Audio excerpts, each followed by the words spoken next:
Quick reading for January the 23rd to January the 24th, Scorpio. So we have the Emperor, the Seven of Pentacles, and the Moon card. Medyo sabihin natin uneasy yung nararamdaman natin or mararamdaman natin these days kasi hindi natin sure kung ito bang napag-usapan natin, tototohanin mo ba? Ito bang nangyayari sa atin? Seryoso ba sa'yo? Ito bang mga pinangako mo, gagawin mo ba, no?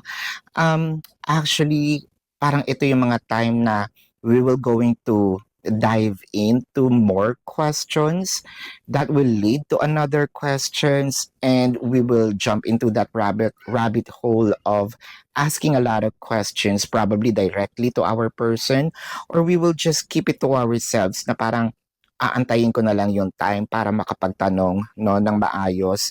Pero kasi ang tagal din ng pag-aantay natin sa mga bagay na dapat nangyayari na. Kaya parang yun sa'yo, you are having doubts if this is still going to happen. Ano? So this is your quick reading for January the 23rd to the 24th, Scorpio. My name is Daphne, but spirit calls me bye-bye love.